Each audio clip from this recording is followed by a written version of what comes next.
We can hear you, Dr. Vaughn. We can hear you but very if you can't clear. hear us, probably clear. you need to restart your Or device. you have to unmute your own. Okay. We can hear you loud and clear. Mr. Latishi, please, can you speak? Please confirm you can take over from me. Mr. Latishi, are you there? Mr. Michael. Good morning, everyone. We give some minutes for some people to join, more people to join. That's why we've not started. Mr. Michael, please, can you hear me? We can hear you, Dr. Yvonne. We can hear you. We can hear you loud and clear. Okay. I think she has issues with her device, so I'm sending her a chat. Hopefully, she'll be able to hear me. I can hear you. I can hear you. I can hear you. Okay, so I can hear you as well. Someone has bailed us out with the opening prayer, so we need the icon anthem the national anthem and the icon anthem now. That's the part of the agenda. That's the section of the agenda we are on now. Okay. Let's have the icon anthem and the national anthem and then the icon anthem. All right. Thank you.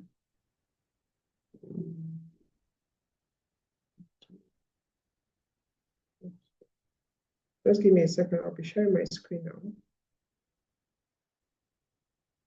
But confirm you can share your screen from.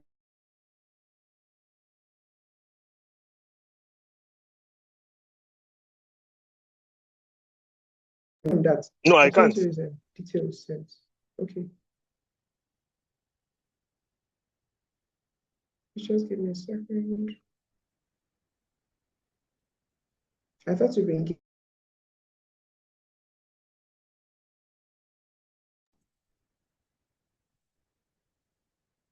Mr. Latishi. Hello, Mr. Latishi. Yeah, Chairman, sir. Can I take the national anthem and the icon anthem so I can move on? Yeah, if you can, as in if you can do that from your end, we appreciate, sir. Well, we take the first answer of the national anthem. Okay. Nigeria, we hail thee, our own dear native land. Though tribe and tongue may differ, in brotherhood we stand. Nigerians are proud to serve our sovereign motherland. I can anthem. Bless God, I can find all pleasure in Zion, with standing stronger in our morning. Nigeria, we hail thee, our own dear native land. Though tribe and tongue may differ, in brotherhood we stand. Nigerians old and proud to serve our sovereign fatherland. Our flag shall be a symbol that truth and justice reign. In peace or battle honored, and this we count as gain. Hang on to our children, a banner without stain. Oh God of all creation, grant this our one request. Help us to build our nation where no man is oppressed, and so with peace and plenty, Nigeria may be blessed. Okay, please let me play the icon. No, don't worry. I think it has been taken already. The Okay, participants okay, have rendered okay. it manually. So let's get into the main program. Okay, Thank confirm. you. I should All confirm right. what, ma'am? Confirm you can now share your screen. I You can't can share my share your screen. screen because you are the person in charge. Yeah, I'm All right. anchoring. Continue. Where I'm to share screen, I'll share it. Okay. I can't share my screen. All I'm right. anchoring from my mobile. All right. Go on. All right. Where I'm to share, I will share from my end. No problem. Okay, You can okay. take charge, Thank please. you. Thank you. So thank you, members, participants. This is one of the reasons why I always love Amuwo, the Amuwo spirit for coming in and rendering the national anthem. Hello? How far? I think I've run through the entire program, but I'll briefly run through it I again. never hear for them. Oh, make a call them first. Will be the same price. Please, can we mute if we are not presenting? No wahala.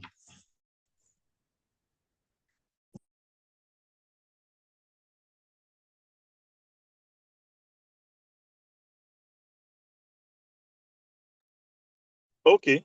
Please, if you are not speaking, be observant about your device so it doesn't interrupt the program. So I will now bring in the chairman of the district in the person of Mr. Prince Adetayo Hassan, DSCFCA, who will give us his welcome address and declare the session open. Over to you, Chairman, sir. Thank you very much, the anchorman, Mr. Michael Alatishe. Good morning, fellow participants. I welcome you to today's webinar. I will not want to waste much time because time is already fast spent, but I want you to know that it's a two-in-one program. The first one talking about the ESG risks and opportunities for sustainable business development and growth. How organizations can use ESG data to boost performance, attract investors, and stay compliant. One thing we should know that nowadays, ESG, AI are some of the tools we need to get used to if we want our business to grow ultimately. And we have seasoned resource person who will talk about this. So we give our opportunity to let us know all it involves. Then we're going to have Mr. Lucky Patrick also talking about emotional resilience. We always balance our webinar talking about business and goes to something on emotional or whatever to balance it up so that it's not going to be business all the time. I want us to listen attentively. I don't want to waste much of your time because, as like said, we're almost 20 or 25 minutes into the business and there is a lot of things ground to cover. Thank you, Mr. Lachiche. Let's go to business straight away. Thank you, Chairman, for that welcome address. I will now usher in our first presenter in the person of Mrs. Alaizi Ada Oshai, LLB, London FC, IA, and CMP. While she's presenting or preparing for the presentation, she's going to be delivering the topic managing ESG risk and opportunities for sustainable business growth. How organizations can use ESG data to boost performance, attract investors, and stay compliant. And while she's preparing her presentation, let me quickly run through her profile while she sets up her presentation to kickstart. Alaizi Osha is a seasoned administrator, lawyer, and business leader with over 20 years of experience in corporate governance management, social advocacy. She holds LLB from the University of London and has built distinguished career defined by professionalism, leadership, and impact. Her career spans all her gas industries where she works with NNPC, Chevron, gaining extensive expertise in organizational leadership, compliance, corporate management, and after her career, she transitioned into entrepreneurship, where She co-founded Research Facilities and Services Limited, an integrated facility management where she currently serves as the managing director. She's the fellow of the Chinese Institute of Administrators, a recognition of her excellence and contribution to professional expertise. Combining her business and legal backgrounds, she's dedicated to promoting awareness of rights, ethical leadership, and accountability within the Nigerian system. A strong advocate for women's empowerment and youth development, and integrates leadership and governance to advance social professional excellence. I'll now usher you Mrs. Alaizi Ada Oshai presents a paper.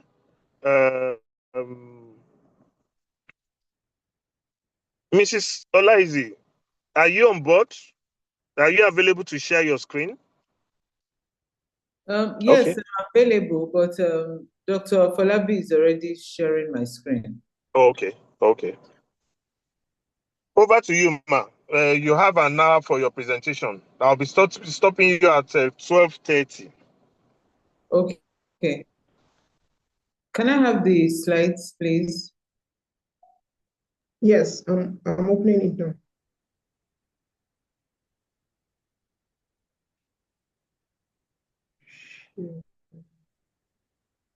Please, can you see my screen?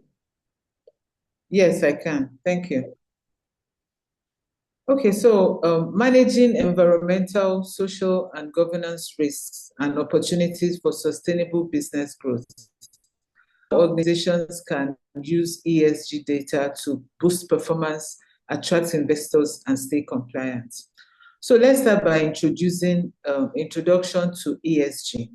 What really is ESG, especially in this 2026? So the content of my slides will be introduction to ESG trends in 2025, risks and opportunities, boosting performance with ESG data, attracting investors, ensuring compliance, case studies and personal insights, and then we conclude with Q&A. So, good morning once again. My name is Mrs. Ada Oshai, a lawyer, a business leader, and an advocate for corporate governance. So let me start with the question I get asked in almost every boardroom I sit in. You know, they always ask, what exactly is this ESG thing? And do I really have to care? So why is ESG now non-negotiable? So my answer usually is, after many years as an advocate and a boardroom participant, and at all times, my answer is usually ESG is no longer a buzzword. It is the new operating system for business in the 21st century. How you can have operating system in a computer without an OS, your computer cannot function. So without ESG, your company cannot move forward, especially if you're the forward-looking type, you know, for your companies. So the meaning of ESG is environment, social, and governance. So let's start with the environmental, how your company affects the planet and how the planet affects your company. You know, like emissions, water, waste, biodiversity, and climate risks. So we have renewable energy. If you cannot prove your carbon footprint, you will pay carbon taxes, especially in overseas countries. For those of you who have companies, you know, abroad as well, or who are planning to. So you lose export contracts, because these days, for you to export anything, they ask you what your, especially if you're into manufacturing, they ask you what your carbon emissions are. And then, you know, while doing that, you pay, I mean, I've talked about paying carbon taxes. So you lose export contracts and watch your cost of capital rise. So you spend more money in capital. Your energy efficiency. Are you reducing your energy, you know, going into more LED lights and things that will, solar energy, you know, renewable energy that will reduce your cost of production, your cost of startup, your sustainability. So these are the things you have to consider. So how do you manage your waste? What is the efficiency of your waste management? For example, let's look at these new biodigesters right now, because I'm using Lagos as an example. Lagos State has introduced biodigesters whereby every property must have it. If you didn't have it before, it's excusable because it was just introduced in 2023 or so. So, you know, they want to make sure they watch their environmental impacts. So, and we all know that Lagos State is the most populous urban center and really is facing severe sanitation challenges, including widespread open defecation, illegal sewage dumping into drains and lagoons, and overburdened septic systems that contribute to groundwater and surface water pollution. So to address this, Lagos State has intensified regulations since 2023, aiming to eradicate open defecation by 2025. I'm sure they're still on it anyway because there's still open defecation. It's not something that can just happen overnight. So a part of the ODF, which is the Open Defecation Free Nigeria Initiative, a key push is towards biodigesters. This same biodigesters is, I will explain it in a minute. So they have their LOMA, which helps to check on properties. They even go as far as sealing properties for violation, you know, pumping raw sewage water into public drains, and incentives for compliance systems. So if you're complying, they give you an incentive as well. So as of November 2025, Lagos State is piloting these biodigester projects. So it converts fecal matter into gas for household cooking. And it can also actually convert the wastewater into clean water before it is now put into the gutter, instead of putting wastewater directly into the gutter. So everybody is expected to have biodigesters in their property. So if you had septic tanks or soak-away pits, you decommission them and then install biodigesters. So that's common.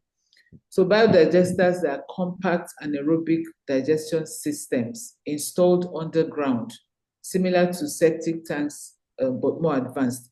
They use bacteria to break down fecal sludge, that is human waste mixed with water, without oxygen. So they now produce biogas, mostly methane gas for cooking or electricity. So, you know, is treated, the water is already treated, or the liquid is treated for safe irrigation or discharge, and the solid residue can be used as organic fertilizer. So that's how Lagos State is handling that. So, and they publish their records. So with ESG, or in the corporate governance part of it, you must say, this is the report. You must be transparent in what you're doing. This is what I'm doing to reduce gas emission, to reduce carbon emission, you know, so those are the things.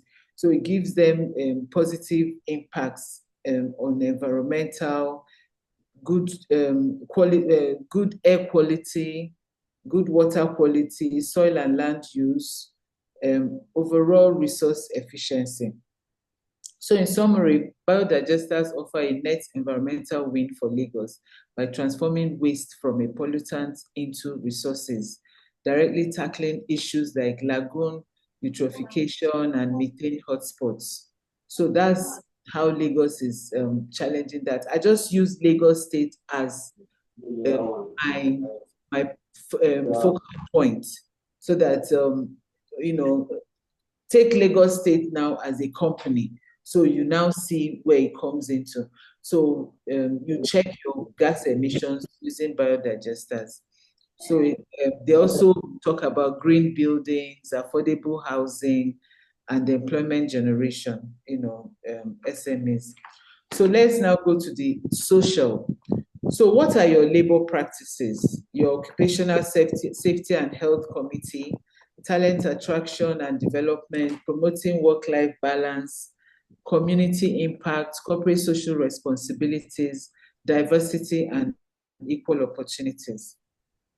So let's talk about high business ethics and integrity. So how you treat people inside and outside your walls, fair wages, zero forced labor, community consent, diversity. You make sure you advertise for jobs. Don't just call people, practicing nepotism. Don't just call people and say, I have these jobs, listed. I think you can do it because they are family or they are friends. Make it transparent. Publish your adverts in dailies or even in social media and all that, and make sure you get the best talents to handle the job. So those are, how you treat people. Make sure the wages are equal. Don't do gender management and all of that.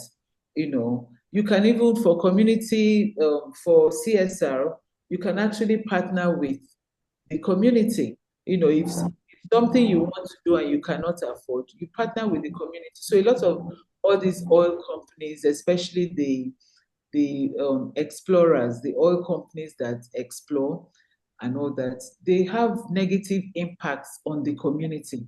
So what are you doing to alleviate such impacts? So those are the things, they talk about, how they can maybe build schools, build hospitals, sponsor children education and all of that. So those are CSR, even road, clean their waters, their waterways, build roads for them. So those are the ways you can do that. Then we go to governance. So governance is actually like a container for rules, ethics, and controls that keep those first two pillars honest, the environmental and the social. So it's the governance that keeps them honest. So that's governance. So when we're talking about governance, we talk about high risk, high business ethics and integrity. So companies with strong ethics like Unilever, Nigeria, or whatever, retain such and avoid reputational damage even during market or regulatory pressure. So then we have Rita, please mute yourself. Thank you.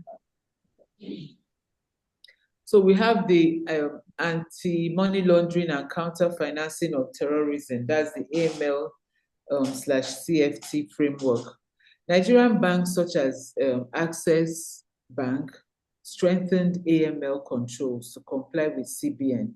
It was all over the papers last year. It was to comply with CBN regulations and avoid international correspondent banking risks, especially, if you want to do FX transfers and all that. So they check out all these things. Even before you're enrolled, you have to, make sure you comply with the CBN regulations. Then we have the ERM, the Enterprise Risk Management. Firms that actively map financial, operational, and climate risks, like Dangote Group, are better positioned to withstand supply chain shocks, because sometimes supply chain shocks can actually render a company down. It can bring a company down because you find yourself spending so much on not planning properly, making sure that even if the supply chain shock comes, you're able to withhold it or withstand it. So that's why you need the enterprise risk management, which is under governance. Then the anti-bribery and corruption program. Clear zero tolerance policies. That's what we advise. It helps companies avoid scandals that have previously led to contract cancellations and blacklisting in the oil and gas sector.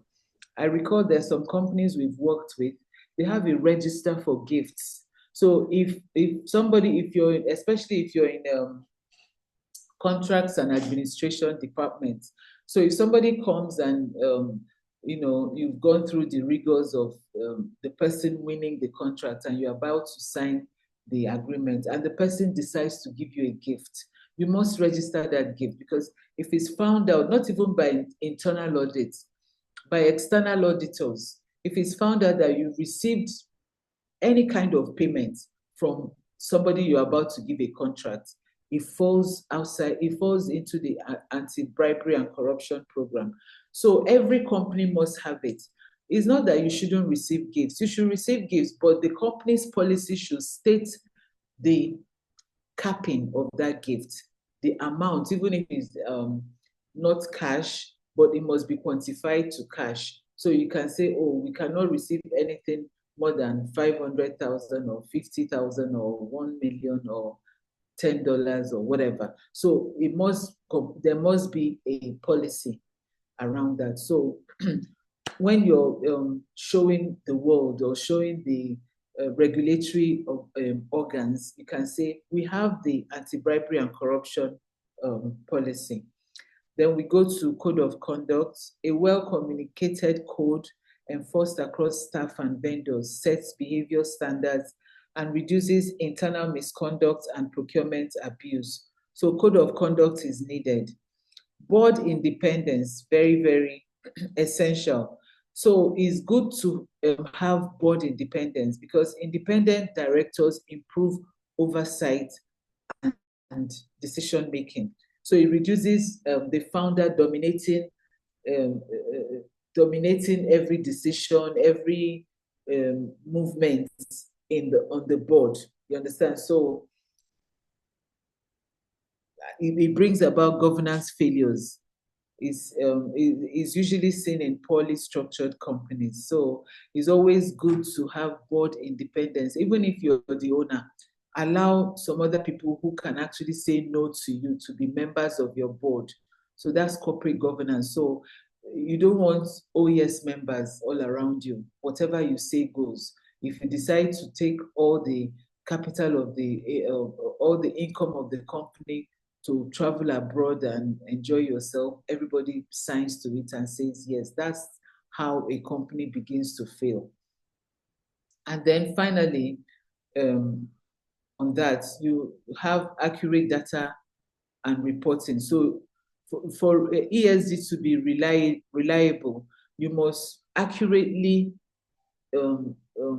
give your financial data, especially with banks and with even manufacturing companies, with every company that has an income, you must give accurate financial data. Don't whitewash, or don't inflate. Have a whistleblower protection and a whistleblower policy and protection. Let your executive pay be tied to sustainability targets. Don't do the silent majority and vocal minority things. Don't have that issue.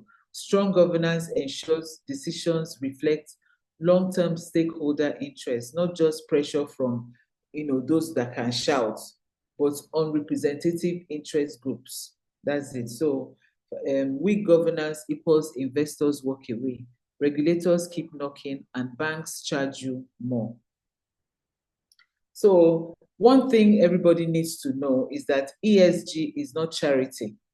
ESG is not corporate social responsibility. ESG is not a marketing brochure.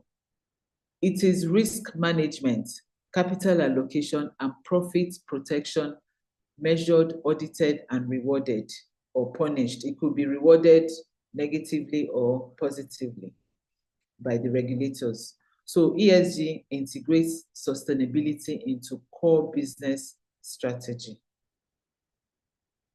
In Nigeria, we have easier access to dollar funding and European offtake agreements. You can have cocoa. I've worked with the cocoa board, and they had a lot of European off-takers because their cocoa was mostly exported for production of chocolates and all of that. So if you don't have a good ESG data, companies will not come to you. Off-takers, European off-takers will not sign with you. you know. So we've moved from ESG laggard to leader, you know, where cocoa business, you know, that particular company is all over Europe. You know, they know their, once you say, oh, this industry, they sign with them, you know, because their trade reports is all over Europe and even in Nigeria. So let's go to the ESG framework and trends in 2025. Policy and regulations. In 2025, reports show increased transparency in corporate sustainability reporting directive. So we've implemented similar frameworks in organizations to streamline reporting. This key framework was initiated in the EU, but the good thing is that Nigeria is complying and domesticating it one step at a time. So what is CSRD? CSRD is a corporate sustainability reporting directive. Is one of the framework, you know, is a key piece of European legislation, but Nigeria uses it. So it makes sure you combat greenwashing and then support the transition under the Green Deal, because Nigeria is actually moving to it. So we don't want where practices where a company or organization gives a false impression or of its environmental responsibility. This is typically done through misleading claims, marketing, or reporting that exaggerates or fabricate the sustainability of their products or services or even operations. So the aim of fighting greenwashing is often to attract environmentally conscious investors, you know, customers or regulators, without actually making meaningful improvements to environmental practices.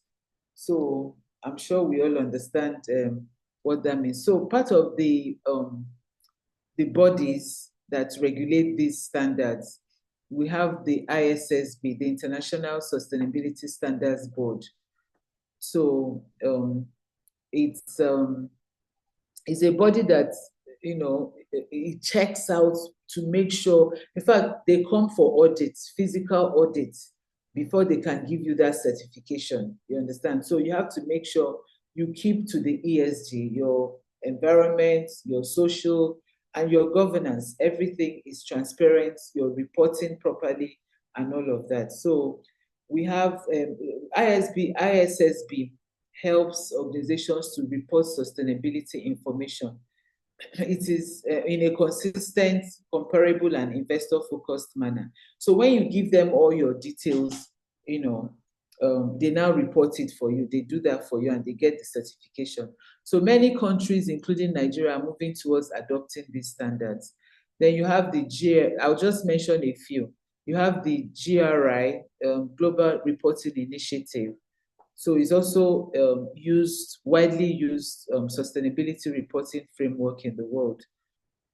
The purpose is also to help, you know, you give them your data, they help in gathering and auditing, and then finally reporting. So it's usually the preferred standard for companies that want to show accountability to their communities, their regulators, their employees, and other stakeholders. I know a lot of companies, when they have these certifications, they actually celebrate it. They have, you know, big parties. They put it up out there in the news that they have this certification, because it matters a lot. It helps your company to grow. So it's focused on energy transition, biodiversity, protecting the ecosystem, and all of that. So we have data of companies that have implemented, you know, so some listed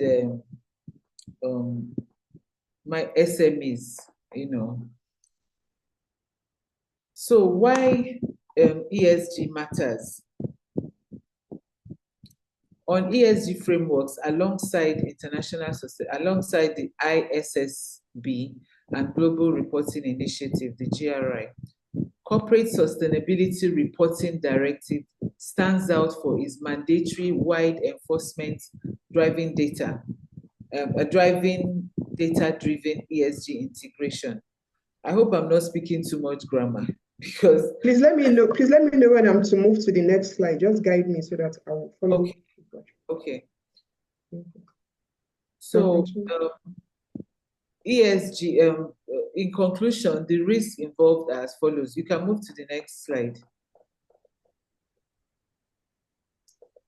Climate and environmental risks, social and reputational risks, governance and regulatory risks, because weak governance or ethics issues like fraud, corruption, data privacy breaches lead to legal penalties and investor pullback. We all know that.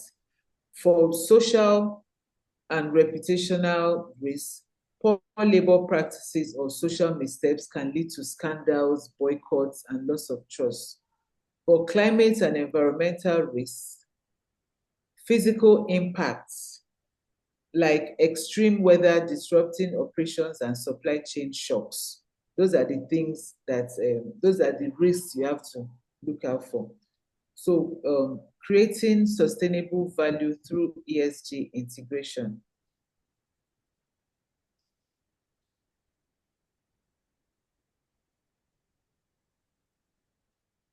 Okay, you can move to the next slide.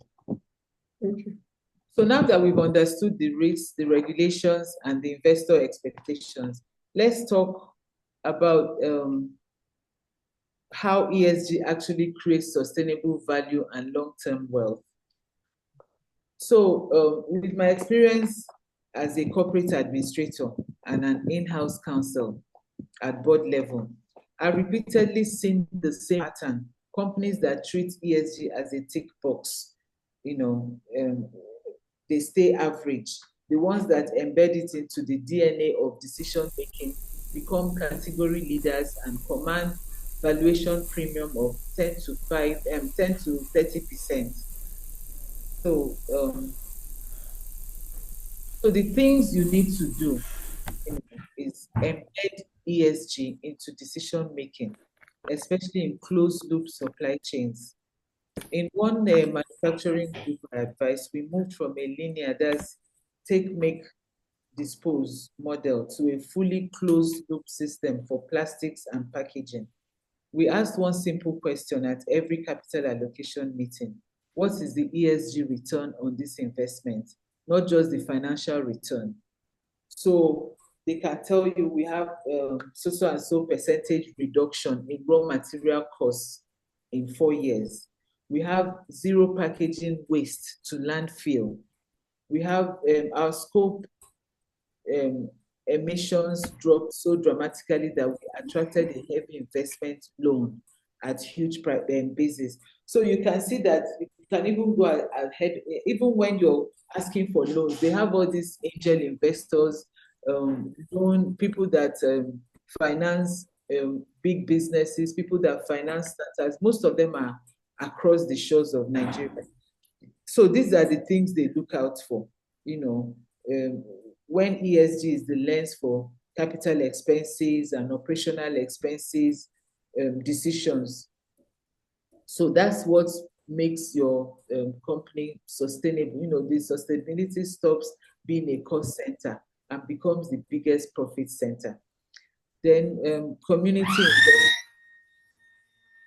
investments is done strategically, not as charity. So when you think you're doing the CSR and you're investing in the community where you're operating, it's not a charity. License to operate is earned in the community long before it is granted in the boardroom. So you start with that. We all know the story in Niger Delta. I led a program as well where instead of handing out cash, to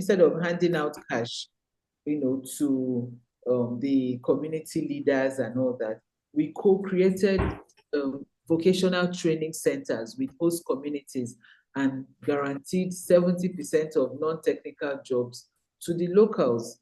So the outcome was zero community disruptions for 5 consecutive years.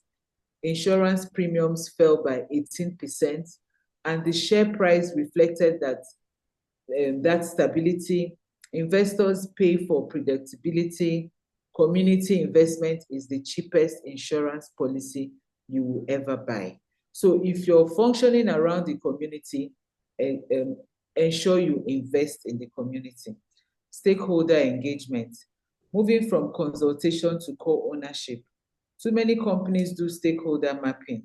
Once they do it once and then they file it away. I insist on continuous, structured, and audited stakeholder engagement. In a listed financial institution, I chaired the ESG implementation committee. We created a digital stakeholder panel. Farmers, SMEs, regulators, and then youth who scored our products every quarter. Their score was 20% of my executive team's annual bonus. Suddenly, product design, pricing, and even risk modeling became genuinely inclusive. So the result was the fastest growing microinsurance book in the country and a reputation that attracted impact funds without us even pitching. You just write and then in fact, they come to you to ask you, they want to give you money to continue your business because your ESG data is so high, So digital transformation, how do you go about it? In simple terms, I can tell you, you must include IoT, Internet of Things. Try to make sure you follow the trend. You can't afford to, you can't say I cannot afford digital transformation because you can't afford digital transformation without ESG. And you can't afford ESG without digital transformation. They go hand in hand. In some petrol stations, a company, that we also advised on ESG, they installed an IoT device. So this device is a sensor. It helps to, check real-time data on spills, fuel spill, and energy use, as in your what do they call it? Your generator and fuel. How many times do you use the generator? How many hours did it run and all that? Refrigerant leaks, that leaks straight into that dashboard. So that IoT device reads everything. So if you just come, you don't even need to start measuring things. You just look at that device and it tells you everything that has happened. Then you now put it in your Excel sheets and say, this is what we did for today. This is the leakages we had and all that. So that helps you plan better. So that singular project paid for itself in 11 months because we had done that. We had installed those devices. So you don't need human intervention anymore because sometimes human intervention can bring in errors. So once that device is in your petrol station, you don't have a problem anymore. So we did it for a lot of petrol stations. So at the end of the day, all you just need to do, the auditor will just come check the Excel sheet, compare it to the data that the device has created. So that's why those IoT devices matter a lot, in monitoring your ESG and getting real-time data, because it's tamper-proof, it's granular proof. It gives you warning, assuming the batteries or whatever want to die. And all there is a risk. It turns risk into opportunities before they become incidents, and it has massive cost saving. So these are the things you can implement in your businesses to make sure things run faster or run more smoothly. So we can go to the next slide. So we have ESG opportunities. Cost saving and efficiency. Green practices drive efficiency and save money. Innovation and new markets. Market growth and investment. Companies with strong ESG can attract investors. I've said it 1,000 times. Competitive advantage. So assuming you have bids or you have tenders, they go to the ESG.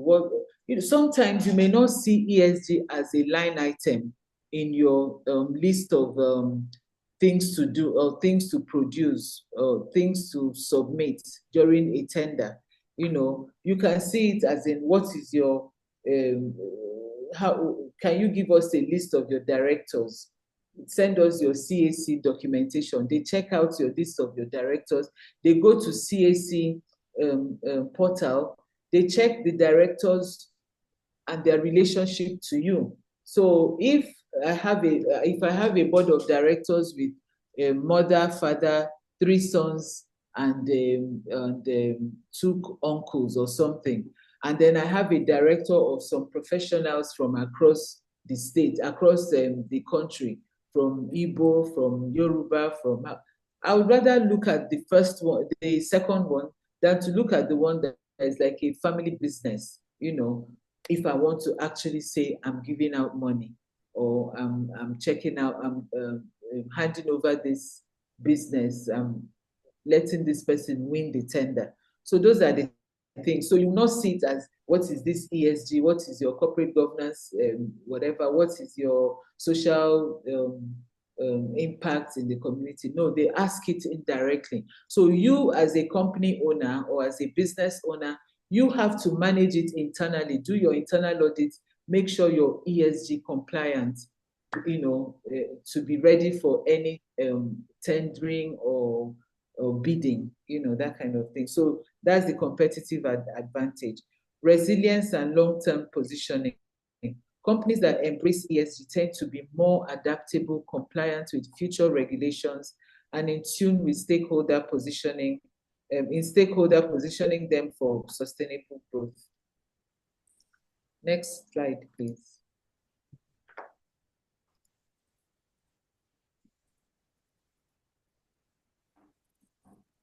Okay, so we have using ESG data to boost performance.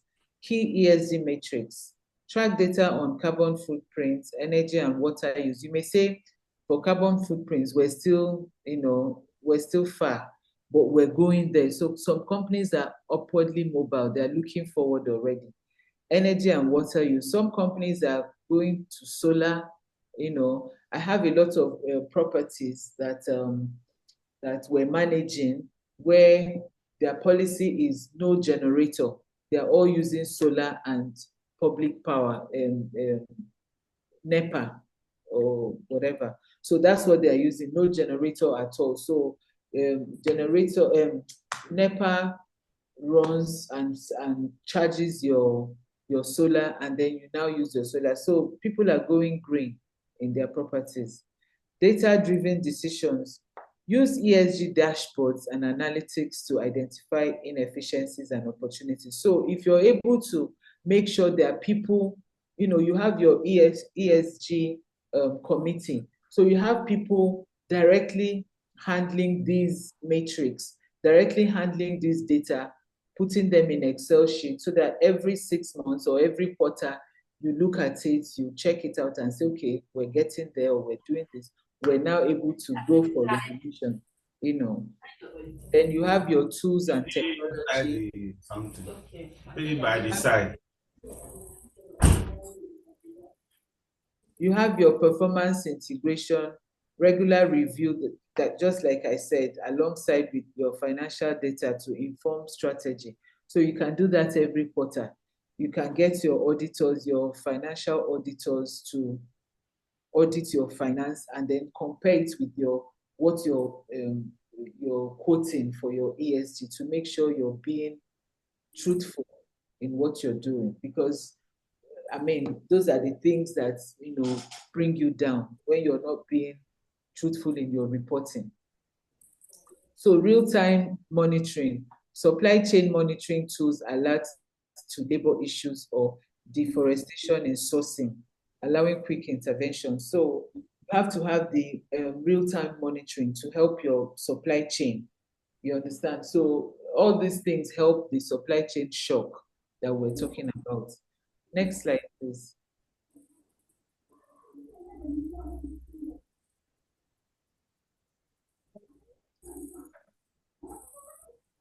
So now we have these performance boost examples.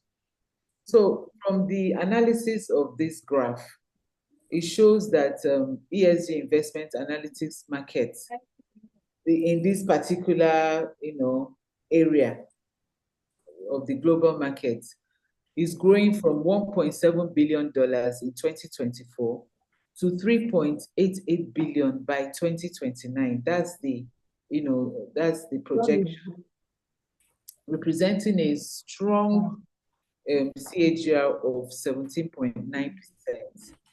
So what this tells us about ESG's positive impact is that ESG is no longer optional. The consistent upward growth signals that ESG has moved from a nice to have to a core business and investment requirement. Capital follows responsible businesses. Investors are increasingly allocating funds to ESG analytics to identify lower risk, better governed, and more resilient companies. Performance boosts through better decision making. The rising market size reflects demand for data that helps companies to reduce operational risk. So that data is very, very important. You must have it. That's why you should have ESG committee in your organization, or you can even be the ESG police in your organization. Find out, ask these little questions on how we're faring with our ESG data. Stronger trust and transparency. Growth in ESG analytics indicates a push for credible reporting, helping companies attract institutional investors and avoid telling lies. So I can be sending things like this to people. I'm telling you. Yes. So the online takeaway is the rapid investment analysis confirms that sustainability drives performance, investor confidence, and long-term business value. Yes. So we have here the sustainable growth, the sustainable governance structure. So I've talked about the renewable energy, circular economy principles, green bonds, conservation technologies. So those are the sustainable growth when it comes to green energy and all. Then we talk about value. Embed ESG into your decision making. I've said it many times. Community investment, stakeholder engagement, digital transformation, and of course, green innovation.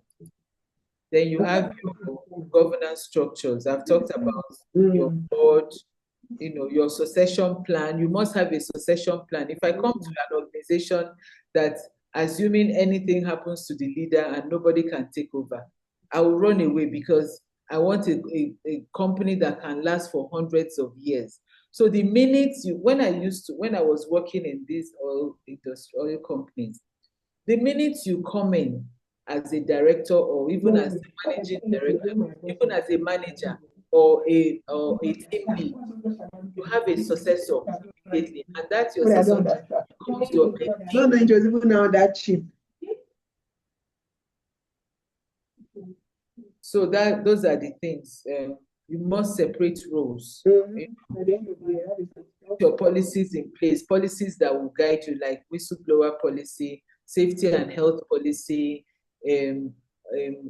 height climbing policy, all kinds of policies. Even your labor policy. You must have, company handbook, all those things must be in place. I know some. I think you accountants, you also request that when you come for your auditing and all that. So those things are things that organizations must have. You don't think your organization is small. It's not small enough. It's not too small that it cannot have policies in place. It cannot have things that will sustain it.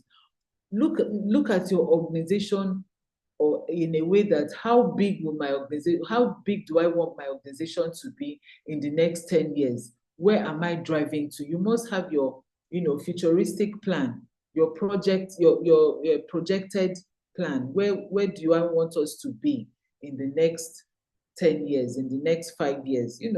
That's how SMEs grow to become big organizations. or you can even start big and grow bigger. So that's the way it is.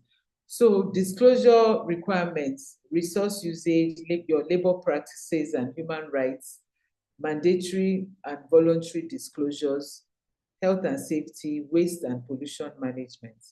Next slide, please. So those are the things you must disclose when working with ESG. So yeah, go ahead. So staying compliant. So we're talking about how you can stay compliant with ESG. It's part of the subject of the topic.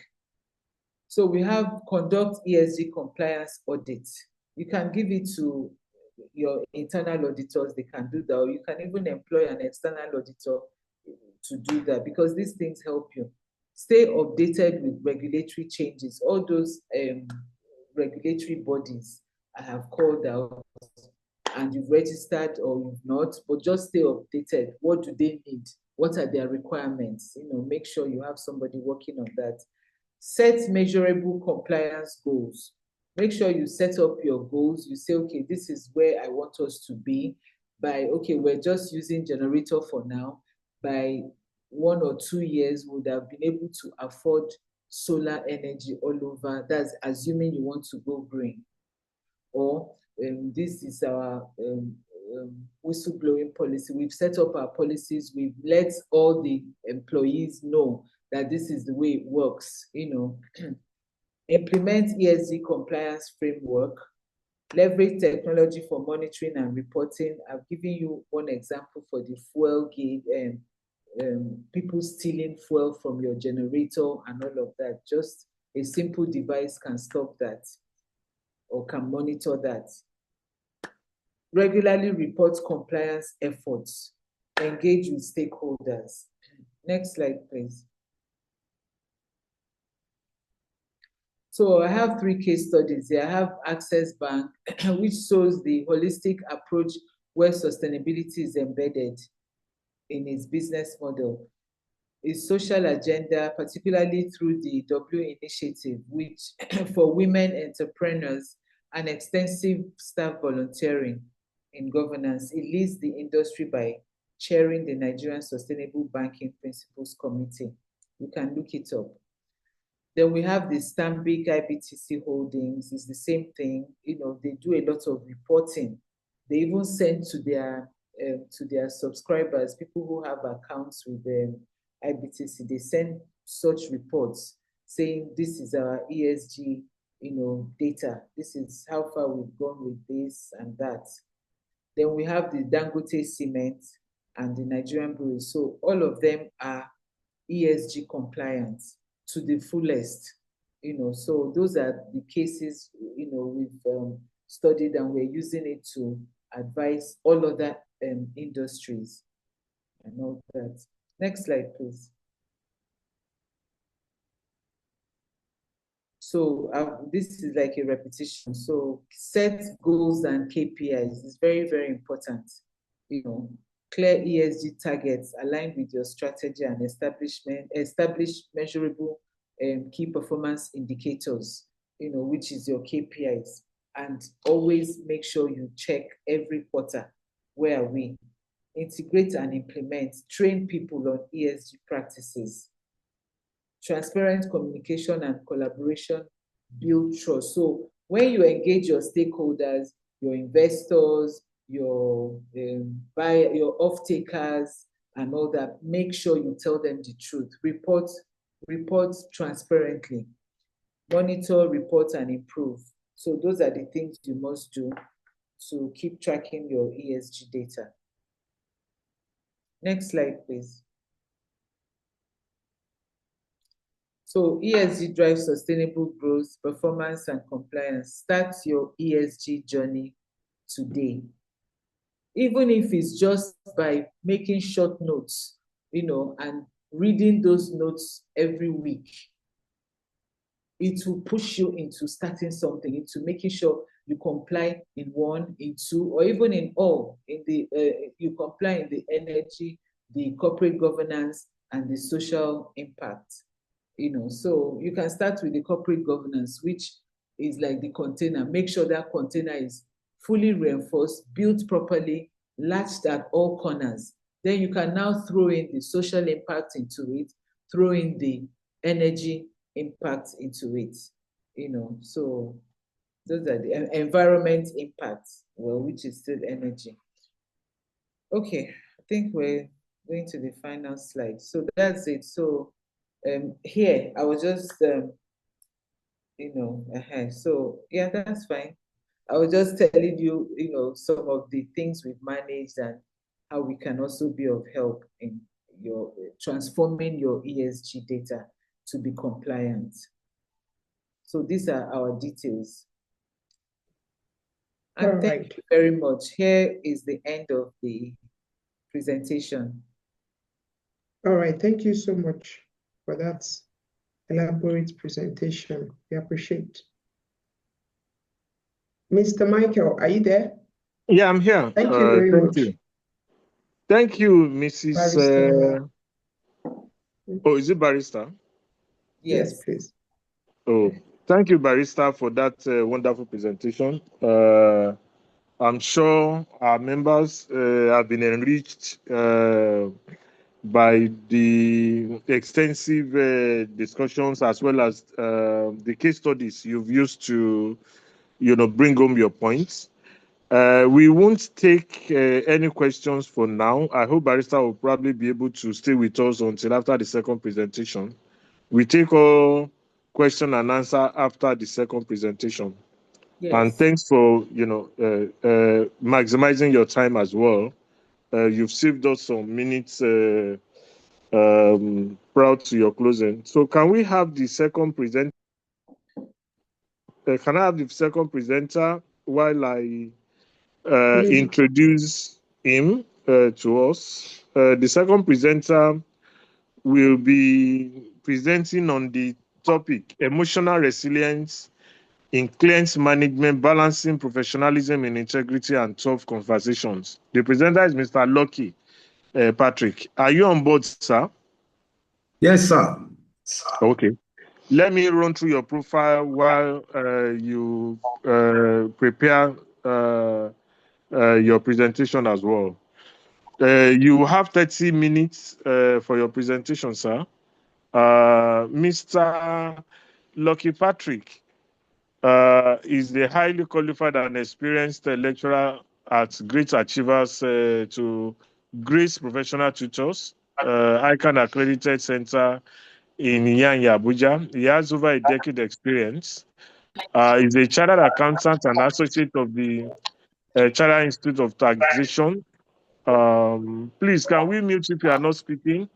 We only have the speaker to speak, please. If you are not speaking or presenting, kindly mute your device. Mrs. William Nwamara, kindly mute your device, please. He holds an MED and HND in accounting, complemented by advanced diploma in emotional intelligence, taxation, and fiscal policy, and forensics and fraud investigation. This diverse. Please, let's accord ourselves. Hello? Mr. William Nwamara, or can the host, please, Mrs. Dr. Vaughn, can you help me mute Mr. William Nwamara? Okay, and yes, Mr. Patrick Ogbena. Can you tell me more about It's coming from Mr. William Nwamara. Kindly mute him, please. Mr. William Nwamara, if you don't mute your device, we are going to remove you from this platform.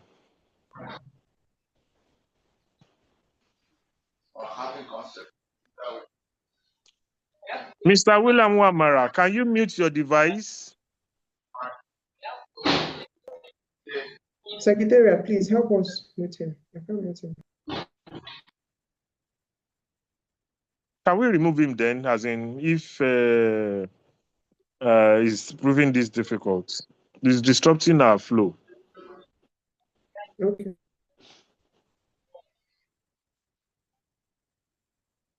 Can the coordinator make me a co-host, please, so I can share my screen? Okay. Dr. Bond, Mr. can you Latishe, make you him a can continue. co-host? Yes, we've made you a co-host, Mr. Lucky. No, I'm not a co-host. No, Mr. Lucky, the It's telling facilitator. me table attendee screen sharing. So make me a host. All right. Okay.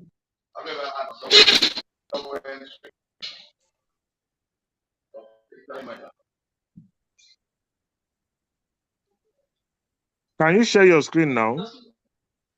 Okay, sir. If we can't get Mr. William Wamara to mute, can we remove him, please? Because he'll be disrupting our deliberation.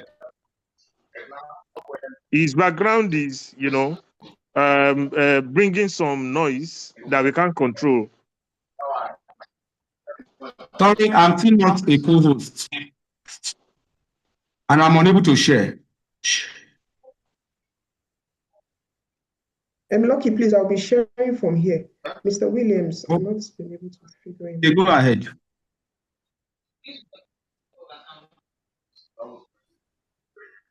The topic I'm to take this afternoon, resilience in client management, balancing professionalism, integrity, and conversations. Please, next slide. The keywords we shall be looking at are emotional resilience, client management, professionalism, integrity, difficult conversation, emotional intelligence, communication skills. These are the words that in our discussion. Please, next.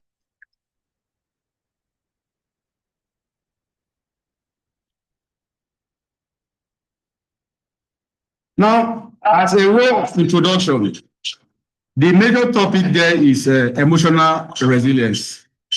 I will introduce it by giving two scenarios or two events that happened in Nigeria. These are public issues. One of them is we remember a situation where a public officer was shouting, "I have Mr. Patrick, do you Ma, have two devices on? We are hearing some feedback from you, like an echo. okay.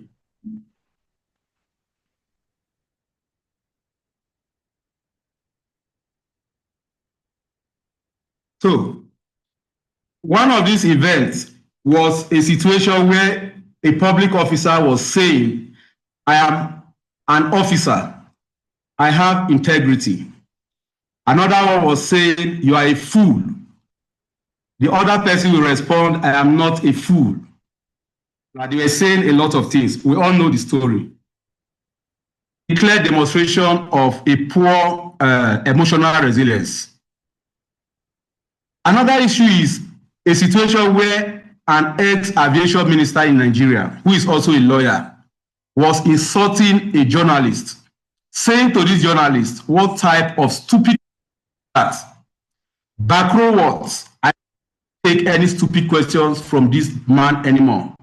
We heard a lot of things. Everybody, you may go back and look at these events. There are things that happened in Nigeria, they are in public space. These are just few of the examples of poor emotional resilience. So a lot of people do not manage their emotion when they are faced with difficult conversations. All they try to do is to use their force, physical, emotional, and the rest, to drive out their point. This is what prompts this topic we are going to look at today. The topic is emotional resilience, balancing professionalism, integrity, and tough conversations. We are all professionals. We know our profession says we should have integrity. And most of the times, we are faced with tough conversations where people will talk to us in a way that we may not like. in a way that if we react to these people, others will be asking, are you sure you're actually a professional? So, what are we expected to do when we are faced in such situations as professionals? We are expected as professionals to maintain calm. We are expected as professionals to maintain professionalism. And we are expected as professionals to still hold our integrity tight. Hard skills are important. The soft skills are more important when we are dealing as professionals. As organizations increasingly prioritize customer experience and long-term engagement, client managers are frequently called upon to initiate and navigate difficult conversations involving underperformance, contractual disputes, or strategic redirections. So where there are disputes, how do we handle them as professionals? This presentation examines how emotional resilience supports clients. Please let me know when to change. Please let me know when I'm to change slide. Thank you. Okay. So this presentation examines how emotional resilience supports client managers in maintaining professionalism and integrity during such encounters, ultimately enhancing client trust and organizational credibility. Next slide. What is this emotional resilience that we are talking about? Emotional resilience is the foundation of lasting success, a vital skill that empowers professionals to steer high-stakes conversations with composure, clarity, and confidence. 3 words: composure, clarity, and confidence. You are faced with challenging conversations. Somebody you are trying to give professional advice start insulting you. You are telling the person this is the right thing to do. He will tell you, no, this is how we have been doing it. You must do it this way. We are professionals in finance. You say our financial professional ethics, we should keep integrity. We should keep transparency. The person will tell you, no, you hear that. This is not how I want my records to be kept. This is not the direction I want to go. So, as a professional with this emotional resilience, you should be able to come out of this conversation with serious composure, with serious clarity and confidence. It is only with this that the client will be able to have trust and confidence in you as a professional. Next slide. This emotional resilience is the ability to remain calm under pressure. Please, let's take note of that. That whatever pressure you are faced or you are faced with, how calm do you become? How confident do you become? And also to uphold integrity in the face of conflicts and maintain professionalism even when emotions run high. Even some people will tell you they have anger issue. As a professional, do you bring your anger issue into your professional activities or professional conversations? Like the 2 examples I gave to you, a former aviation minister who is also enlisted as an ambassador today was insulting journalists who were asking questions for them to know and present information to the public. He was calling them stupid, arrogant, and all sorts of names. So, as professionals, we are not expected to behave in such a manner. More than just emotional toughness, it's about balancing empathy with accountability, especially during tough conversations that can shape the trajectory of client relationships. For professionals committed to excellence, cultivating emotional resilience isn't just an asset. Please, as professionals, emotional resilience is very important. It is not just an asset to us. It's a necessity for building trust. I have said it before. It drives results and it helps to thrive in complex and fast-paced environment like we are in today. Please, next slide. We shall be looking at how emotional resilience enables client managers to maintain professionalism and uphold integrity while engaging in tough conversation. We shall conclude in this session with practical recommendations for cultivating resilience in client-facing roles. That if you are given the opportunity to face clients, to meet with people, how do you show yourself? How emotionally resilient will you be, or are you? So we shall be giving some recommendations on the best way to go about it. Next slide. Defining emotional resilience in a professional context. Emotional resilience is not merely the absence of stress, but the ability to recover quickly from setbacks and maintain functional performance under pressure. Emotional intelligence is not a spiritual issue. It is not an issue that will say, God forbid, I will never have difficult situations. It's not a situation that you say, no, God forbid, God has taken away all the difficult clients from my company or from my life. No, difficult clients must come to you. Difficult people must come to you. Even as a staff of an organization, you must meet management staff or managers that are very difficult. The question is, how do you relate with them?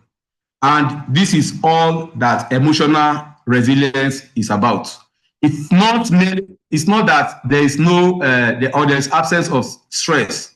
There must be stress, there must be pressure.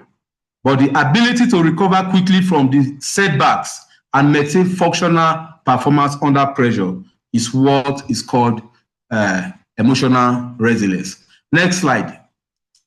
According to Martin et al.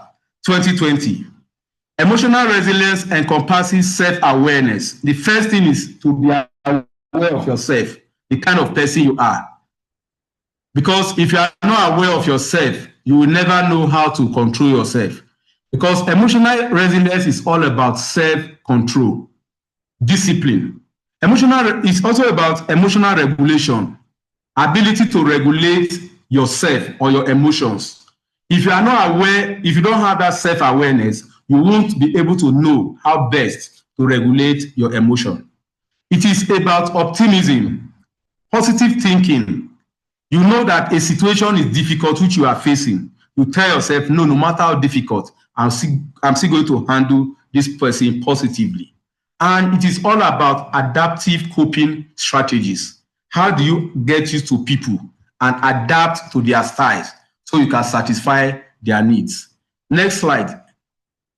In client management, these attributes translate into the ability to remain composed during heated discussions. I repeat, in client management, these attributes of emotional resilience translate into the ability to remain composed during heated discussions, manage personal reactions to criticism. That's so no matter how somebody criticizes your efforts, you still try to cope, you still try to adjust and give the best of your ability. And it is a way of responding positively to conflicts. That even if you are faced with conflict, you should be able to respond to it and come out stronger. Resilient client managers demonstrate high levels of emotional intelligence, particularly in the domains of self-regulation and empathy. Please, next slide.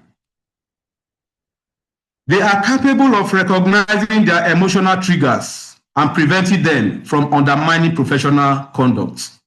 So, whatsoever challenges you are faced with, you are always aware, you are always very conscious that I am a professional, I am a person of integrity. No matter how this person pushed me to the wall, I will never succumb to the negative situation. Rather, I will counter it with my positive and efficient performance.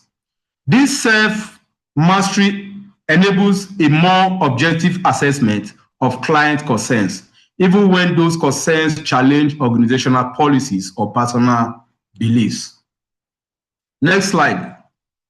The next slide we'll be looking at is professionalism and its emotional demands. Professionalism in client management extends beyond technical competence to include ethical conduct, reliability, and emotional maturity. We are professionals in finance, we are professionals in law, professionals in accounting and the rest. Emotional resilience is saying that having that the hard skill, which is what your career is not enough.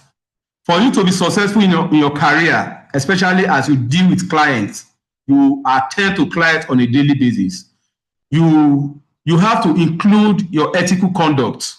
You have to be very conscious of your ethical conduct, reliability, and emotional maturity. You have to be matured emotionally if you must be successful as a professional. Next slide.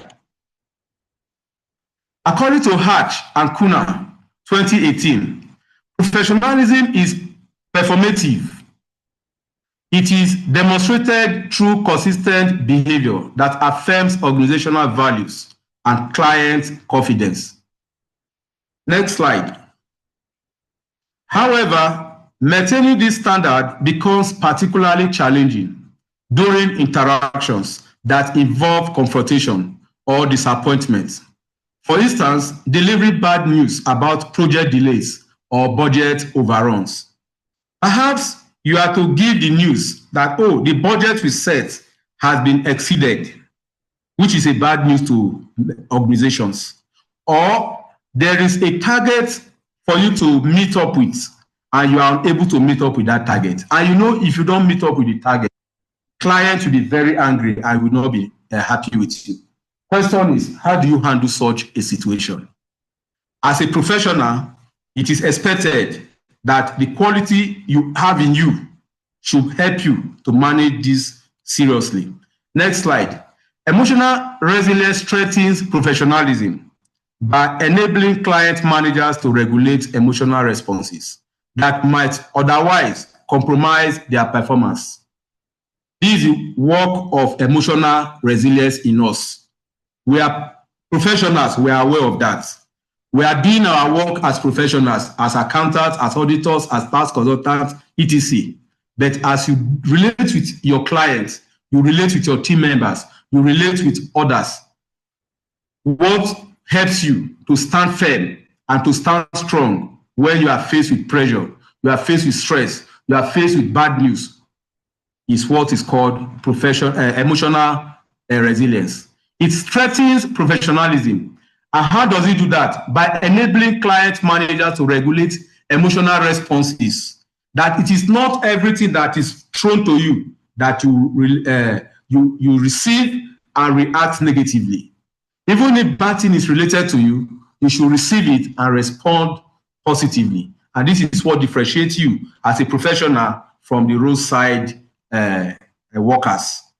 Next slide. For example, a resilient manager can acknowledge a client's frustration without becoming defensive. Oh, see what you have done wrong. This is the way I wanted you to do my work. I didn't do it. Why did you do like this? He's shouting. But what you are supposed to do is accept the frustration of the client. Let him know that actually you have erred or you have made a mistake or you have done what is not expected of you. But instead of defending yourself, thereby preserving the collaborative tone of the relationship, that instead of this person to continue to shout at you or to continue to escalate the issue, you are able to accept your faults and collaboratively solve the problem. Next slide. Research by Ashkenazi and Duas in 2005 on emotional labor underscores that concealing negative emotions and displaying appropriate professionalism are emotionally strenuous but essential for trust building. Please, let's understand this, that all of these things we are saying, we are not saying that issues will not arise, negative events will not come up, but your ability to conceal those negativity or those negative emotions is what makes you a professional. And this will help you also to build trust and confidence. Next slide. We are looking at upholding integrity in difficult conversations. When you are faced with these difficult issues or difficult conversations, how do you still uphold your integrity? First, we look at integrity.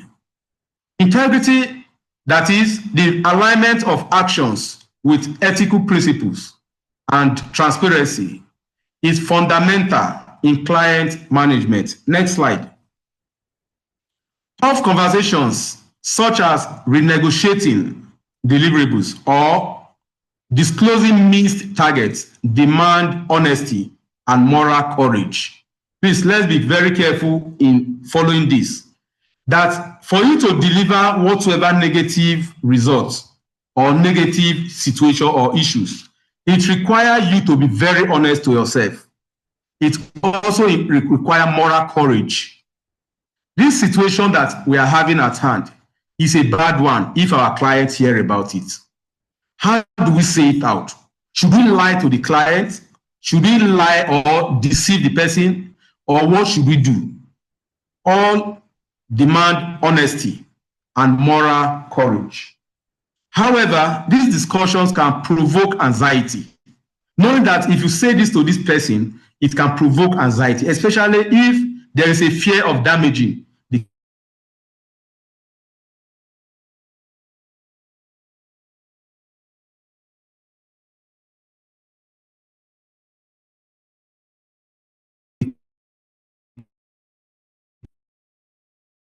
So what do? Do you just keep this and look for a way to expected to be honest? Emotional resilience supports integrity by reducing the cognitive dissonance that arises when short-term relational comfort conflicts with long-term ethical responsibilities. Please, next slide. Resilient professionals are less likely to evade uncomfortable truths. So as resilient professionals, you will not like to dodge the truth. You will not like to run away from the truth. You will not like to evade uncomfortable truths or offer false assurances to placate clients. Instead, they approach difficult dialogue with clarity and accountability. Next slide. As noted by Brown in 2018, leaders who demonstrate vulnerability and courage in communication are more likely to be perceived as authentic and trustworthy. If you are able to develop this emotional resilience, it's a very big asset to you. Because at the end, even if issues arise and at the end you are able to solve it, people will trust you very well and they will look at you as an authentic person to do business with. But if you do the otherwise, you know what it means. People will run away from you. They will point out at you that that person is not trustworthy. That person is not authentic. That person claims to be a professional.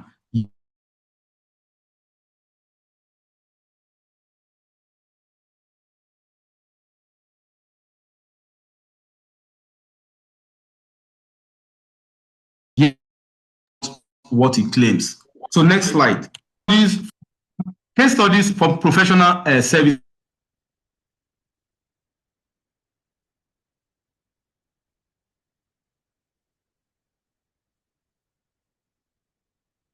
Please, we cannot hear you. Such as Deloitte and PwC practices, such as now. Hello, can you hear me now? Yes, you can go on. Thank you. Okay. We are in the next slide. I said case studies from professional services firms such as Deloitte and PwC show that managers trained in resilience practices such as reflective journaling and mindfulness are more willing to initiate candid conversations about performance gaps without sacrificing client rapport. We can get that from Deloitte Insight 2021. Next slide. We look at another subheading on this. Strategies for building emotional resilience in client management. These are practical strategies that we can apply in building this emotional resilience that we are talking about. Organizations can foster emotional resilience through targeted development initiatives. Key strategies include, number one, emotional intelligence training. We always talk about emotional intelligence. Emotional intelligence is one of the soft skills that professionals are expected to develop. Programs that enhance self-awareness, empathy, and stress management have been shown to improve client interaction outcomes. We see that in a bracket et al. 2011. Next slide, number 2, mentorship and peer support.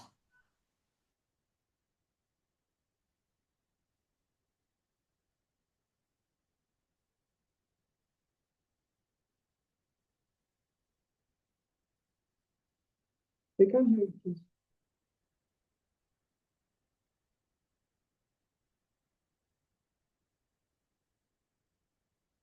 Hello, Mr. Lucky, are you there? I'm here, man. Okay. Can you hear me, sir? We can, but you are a bit breaking. So I guess the network at your end not stable. But go ahead. I think we can still accommodate. I repeat point number 2. Mentorship and peer support. Regular debriefing with supervisors or peers allows managers to process emotionally taxing interactions and gain perspective. These involve supervisors or top ranking managers or supervisors or officers to brief the junior ones regularly, teach them about management of clients, teach them about resilience, emotional intelligence, and all that it takes to give the best to the clients. It is necessary to be done on a daily basis. It's necessary to be done on a weekly or on a monthly basis. It should be done regularly so that the new staff that are joining will get to understand what it means, and the old staff can be reinforced. So now let's look at number 3. Scenario-based role play. Simulating difficult conversations in a safe environment helps build confidence and refine communication techniques. Scenario-based, like I started making introducing the topic with a scenario of what happened, how a lawyer, a former minister of aviation, went ahead and started insulting journalists for asking him questions. So we can give scenarios of positive emotional resilience. People that showed good behavior even when they were faced with stress and pressures. So all of these will help to build confidence and proper communication in the minds of the employees. Number 4 is mindfulness and self-care. Practices such as meditation and structured reflection help client managers regulate emotional responses and reduce burnout. We can see that from Good et al. 2016. Please, next slide. Organizations must also cultivate a culture that acknowledges the emotional weight of client-facing roles.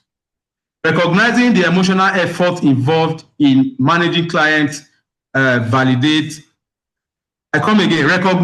the emotional effort involved in managing clients validates these experiences and reinforces resilience. What are the implications of emotional resilience, and what is the conclusion we are going to draw? The integration of emotional resilience into client management practices offers significant organizational benefits. Next slide. Resilient managers are better equipped to navigate the complexities of professional relationships, uphold ethical standards, and contribute to sustainable partnerships. Their ability to remain composed and principled under pressure enhances both client satisfaction and team morale. Next slide. In an era marked by rapid change and heightened client expectations, Emotional resilience is not a peripheral skill, but a core professional competency. It is not something that we look at as ordinary. It is not something that we look at as, is it not just? No, it should be taken very serious, knowing that it brings the success of anything organizations are doing. Organizations must prioritize the development of resilience through training. Regular training is necessary, through support systems, and through leadership modeling. Future research could explore, I'm suggesting a topic that we can go into in the next research or in the next presentation. Longitudinal outcomes of resilience interventions on client retention and service quality. Ultimately, emotional resilience enables client managers to balance the often competing demands of professionalism and compassion, integrity, and diplomacy. Emotional resilience brings all this together and enables client managers to balance these factors, such as professionalism, compassion, integrity, and diplomacy. Diplomacy is very important. It is one of the major pillars of emotional resilience. You may be angry. Somebody is expecting you to react negatively, to fight, to tear your shirt. But diplomatically, you bring the person's pressure down and you are able to collaborate with such. A resilient professional doesn't pretend to be a robot. They feel the stress of an unhappy client, but they don't let that stress hijack the conversation. Instead, they use that emotional data to inform a calm, strategic, and empathetic response. So you are not a robot as a professional. You are not a ghost as a professional. You are not a wood that nothing penetrates you. No. You are human being. People communicating with you offend. But as a professional, what do? You are able to turn all of this negative speech into positive results, in turning this anger into calm, strategic, and empathetic response. This is the domain of emotional resilience. It's not about being harsh or it's about remaining adaptive, intentional, and solution-oriented under pressure, all while upholding the core tenets of professionalism and integrity. Even though you are aware all of these things can provoke, they are provocative, but you are very, very much aware. You are adaptive, you are intentional that I must not go contrary to my professionalism. And you are solution-oriented. Even though this person is making noise, all the shouts, you say, no, all I want to get is the solution to his problem. Next slide. Yes, that's the end. Yes, end. Next slide. Okay. Thank you very much, Mr. Ogbena. Thank you. Thank you, sir. Mr. Michael, you have the floor, please. Okay, thank you, Dr. Vaughn, for supporting in projecting the slides. Thank you, Mr. Patrick Ogbena, for that presentation. Welcome, sir. We appreciate the examples and comments made to drive home the points to our audience. We are now the question and answer session, participants. So any of us with questions, I'm running through the chat room now to see if any questions have been dropped. None has come to my attention outside our participants,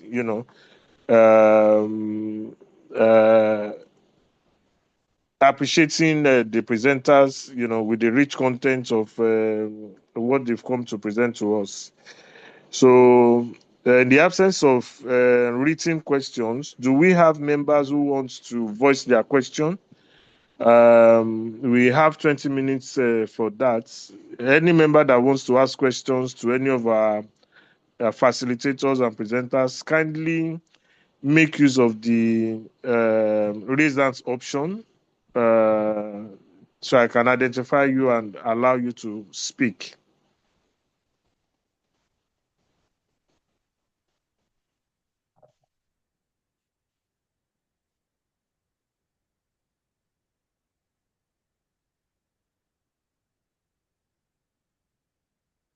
Anyone with questions? Or should we assume that we all got it, and if you don't have any questions now, we still have the opportunity when the slides and the recording of the presentation is shared with us, which will definitely have the contact details of the presenters. You will reach out to them for any of your clarifications. So I will give the next 1 or 2 minutes. For any of us that have questions, let's use the raise hand option so I can identify you and allow you to ask the questions to any of our presenters. While waiting for that, I want to prep the technicals, Mr. Namdiuti, to be on standby for his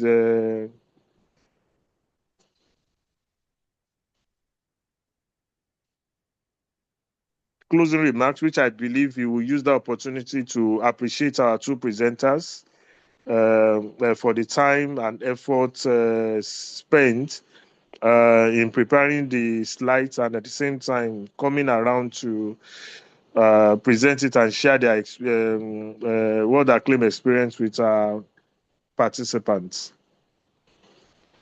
Okay, let me see. Hello, sir. Hello, sir. Yes, sir. Sorry, I've been looking for the icon to raise my hand. Okay, no, you can ask your question. All right.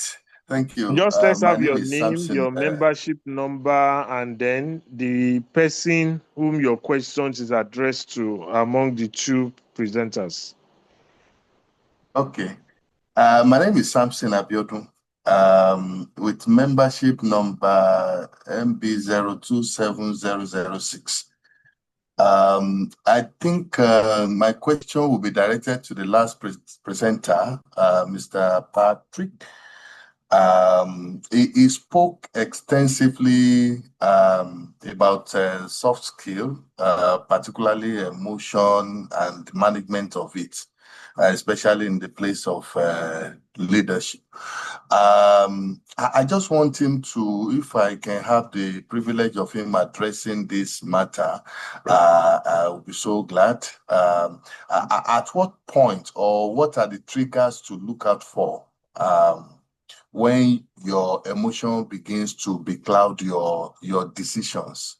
As he was speaking about the case of the minister and the military man, I just picked that up in his delivery. I don't know if he can just assist. What are the triggers to look out for when your emotions are already beclouding your sense of reasoning or judgment? I think that's just my question. A touch on that would be very delightful to hear from you. Thank you so much. Can I come in now? Yeah, go ahead, sir, Mr. Patrick. Okay. Because of time, we couldn't go extensively. Now, we are professionals, and professionals are leaders. Even the leaders in the public space or in the political environment, they are still leaders. So everybody who is in one leadership position or the other, especially having one thing or the other to do with clients or anybody around you, should always be very conscious and know that he or she is a professional. And that's why they call the person a professional. A footballer on the streets cannot be called a professional footballer. But the one invited from a club is known as a professional footballer. so also we that have picked up the profession or the leadership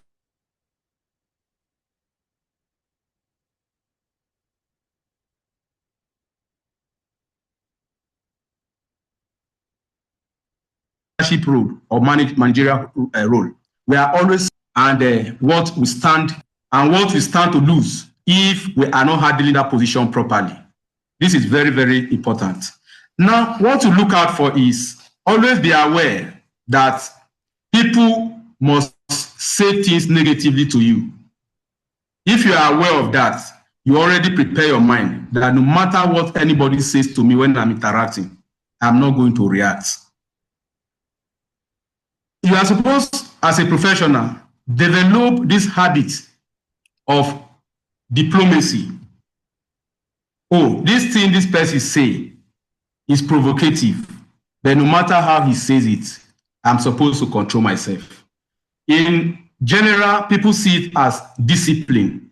People see it as self-control, that the urge to fight is there. The urge to quarrel back is there. But you tell yourself, I am more matured than what this person is pushing me into. Forget the fact that some people will tell you that I am a born-again Christian. I will put my book one side and come and fight you. They call it holy fight, and I will go back. This doesn't show resilience. It doesn't show emotional resilience. It shows that this person is very much aware of what is coming on, but is ready to face it, not like a professional, but like the street person. So I said, one, we are always supposed to be aware and be conscious that we are professionals. Two, we are supposed to always be aware and be very conscious that people may say things negatively or behave negatively to us. And three, we should always have it at the back of our mind that no matter how anyone behaves to us, we are not going to react negatively. We are going to diplomatically respond positively to any negative behavior. Even the Bible said, a good answer taketh away, there's a way the Bible puts it, we understand that when you respond positively, no matter how angry the other person may be, you will calm down. In a way, you have professionally controlled the situation. Some other people will tell you silence is the best answer to a fool. When somebody comes to you with anger, quarrel, fight, and you are able to keep such a person silent, the silence doesn't mean you are not talking. The silence is that the way he's coming with the pressure and stress, you are using your silence with your speech or anything to calm the whole situation. And the person that was angry and shouting at you becomes like a fool. People will now look, you are shouting at this person, you are talking like this person is not responding to you. Would you go and sit down? People will come out and start blaming such a person. So we look out for all of these things. I think I've been able to answer your question. Thank you, sir, for that response. I hope Mr. Abiodun got the deserved response he wanted. Very well. We have another one. Okay, sir. Thank you. We have another question from another participant to Mr. Patrick. And he's asking, how do we treat human factors in the case of emotional intelligence? Can you help us address that too?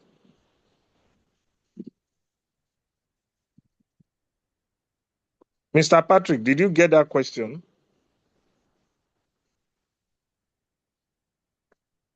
Hello, Mr. Patrick.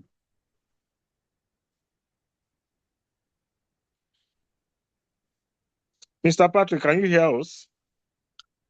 Maybe it's his network. Okay. Pending when he gets back to that,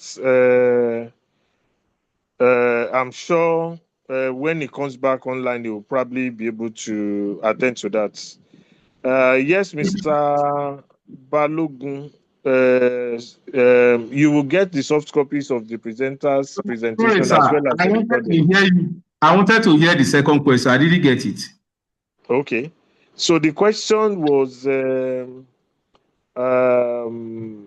how do we treat human factors in the case of emotional intelligence? Is that clear, or I should ask Mr. Adeyanju to speak himself and clarify? It's clear. Okay, you can say it so that let me understand where it's coming from. Mr. Adeyanju, if you are still online, can you unmute and actually ask your question?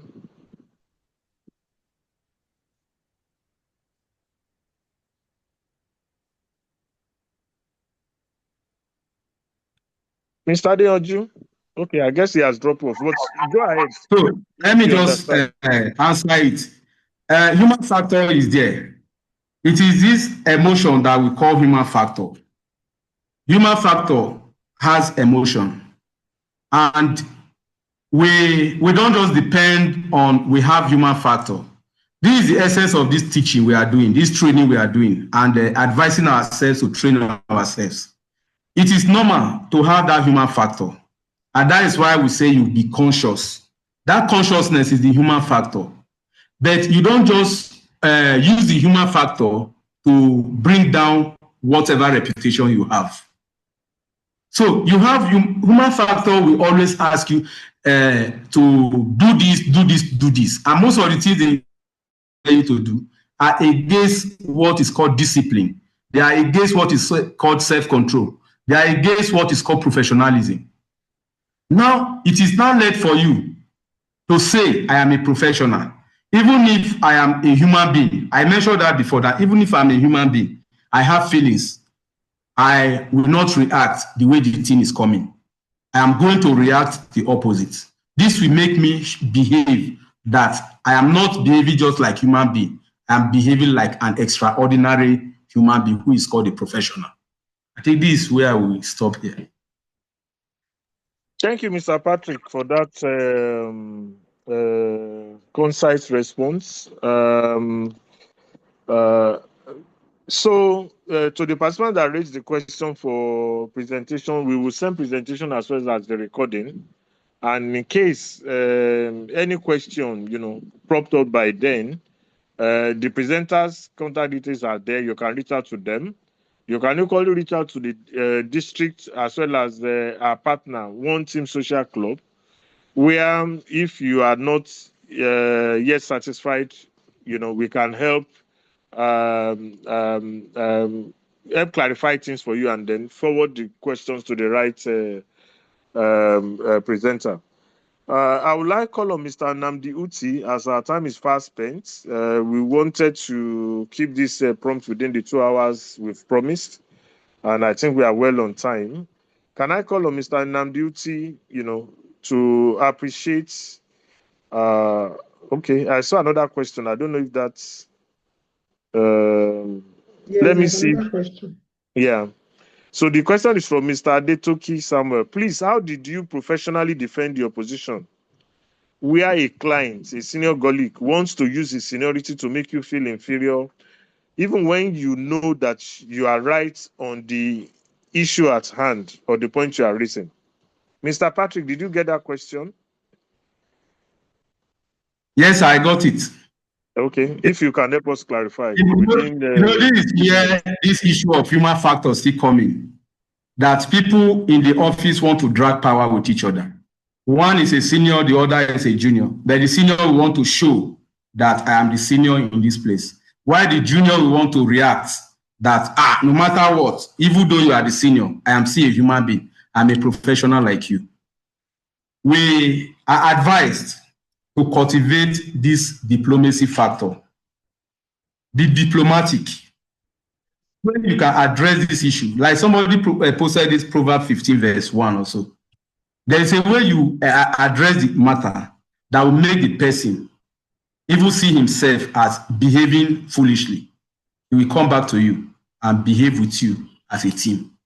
So it's not everything that requires fighting. It's not everything that requires shouting and argument. All that is required as a professional and as a peace lover is go the other way.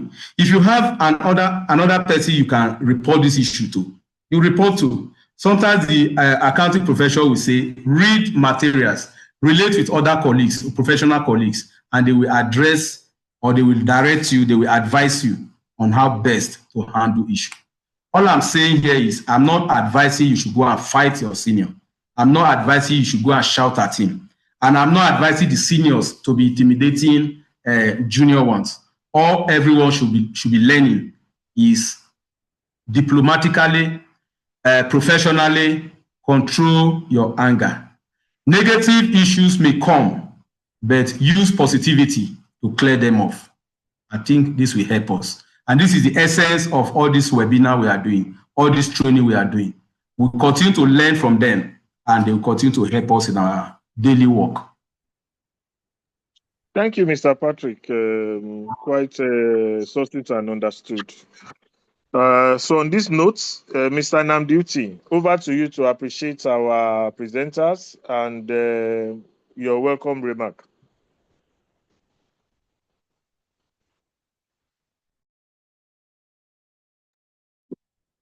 I hope he's online, Dr. Von. Yes, I just spoke with him. He's online. Okay. Mr. Uti, please, are you there?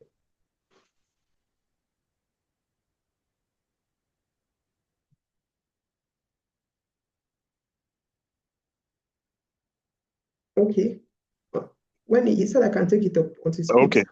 Thank you. On Go behalf ahead. of on behalf of my other board members, I want to appreciate the speakers, Barrister Lazy Ada Osher, LLB, and Mr. Lucky for the time taken out to prepare the papers and the wonderful presentation. ESG is very important. If you are doing any form of it, you put it in your financial statement because you don't know who will read it and get interested in it. It's one of the recent nomenclatures, just like we have ICFR. So many new nomenclatures that mostly are for PLCs, but also all other companies to have to follow for ESG. So I want to really appreciate the facilitator. And like she said, in case you don't understand,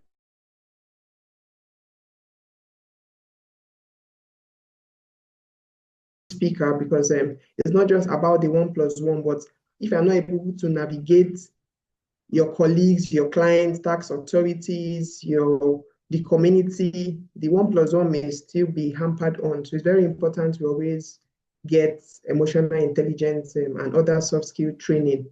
So I want to appreciate you. We also want to mention that the webinar is a collaboration of ICANN, Amoward of in districts, and One Team Social Club. And then we hold webinars together, and we also hold it singularly. So just look out for more webinars as the year just started, and then get ourselves equipped as professionals, because professionals must always be learning because the world is evolving. I want to also thank ICANN, Amoward of Mr. Michael and team, the chairman, for collaboration and for this wonderful presentation. Thank you, and see you some other time. Thank you, Dr. Bond, for that appreciation. We are gradually coming to the end of the program. We'll now call on the district's technical secretary, the person of Alhaji Balogun, to provide us with other information as relates to the district, as well as the closing prayer.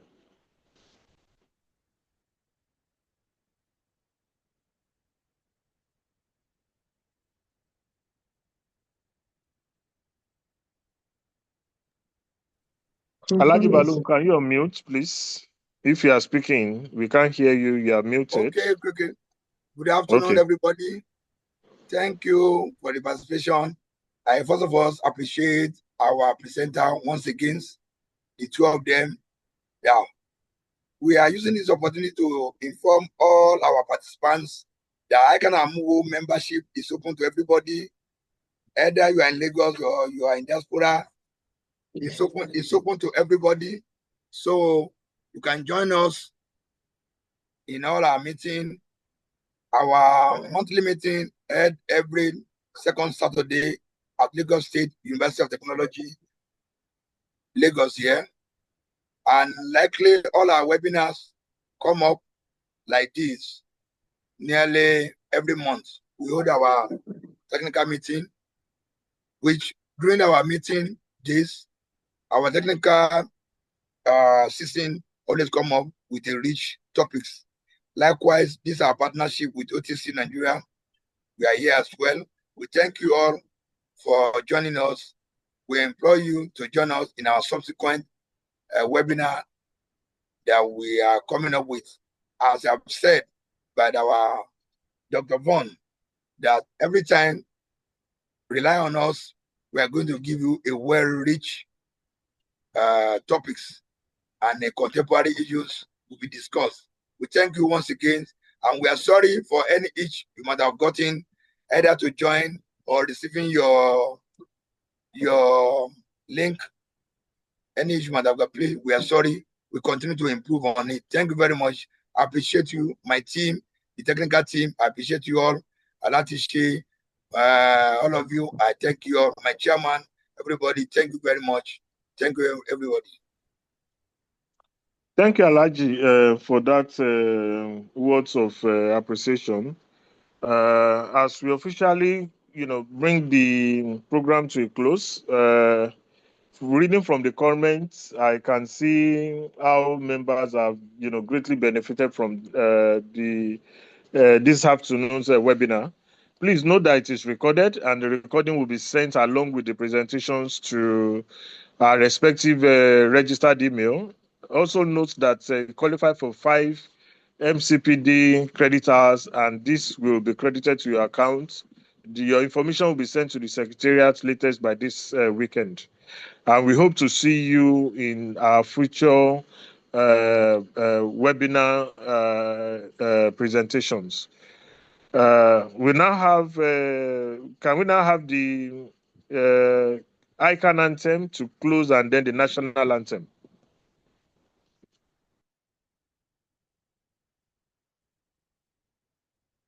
Okay, can you hear me? Okay, let me. Yes, I can hear you. So the ICANN anthem, then the national anthem. All right, just give me a second, please.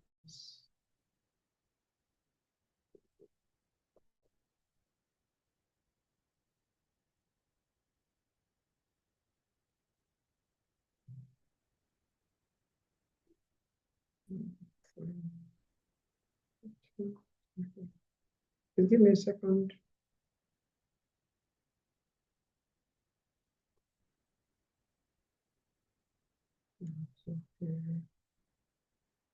Trying to share my screen. Okay. Give me a second. Share. First, 2, 2.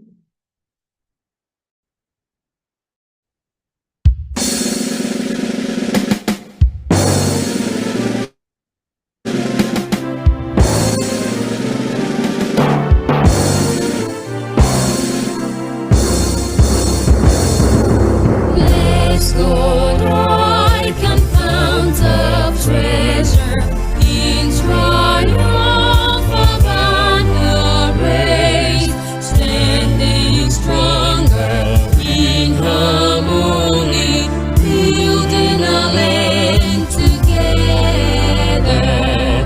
Dreams of the founding fathers, we are striving to attain our counting values that we share through all ages be sustained.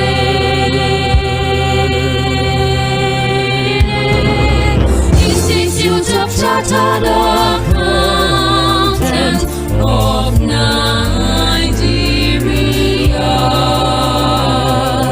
noble like and noble like and your accuracy we cherish. We uphold your integrity.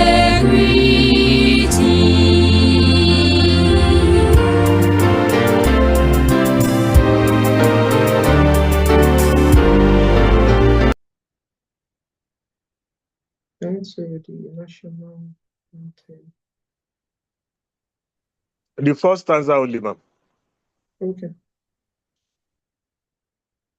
Nigeria. Hallelujah, we hail thee, our own dear native land. Though tribe and tongue may differ, in brotherhood we stand.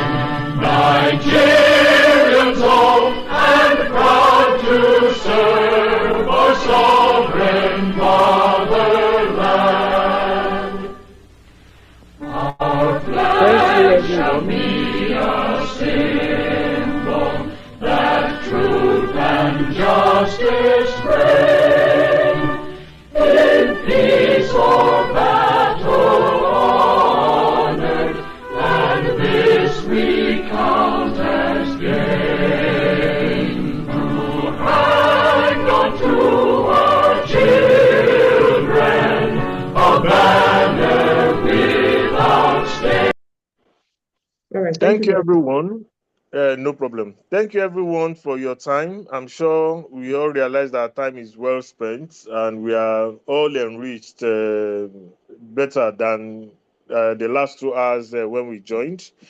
Hope to see you in our subsequent presentations. Explore the slides as well as the recording in your email, and other programs will equally more and follow us both One Team Social Club and the ICANN Amuwo details for details of other upcoming programs in the different platforms where you connect with us. This is me signing out, and enjoy the rest of your productive day. Bye.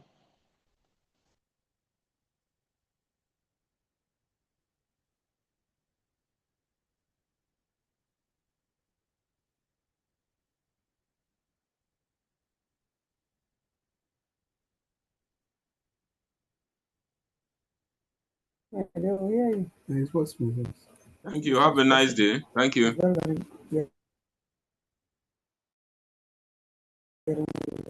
right, thank you.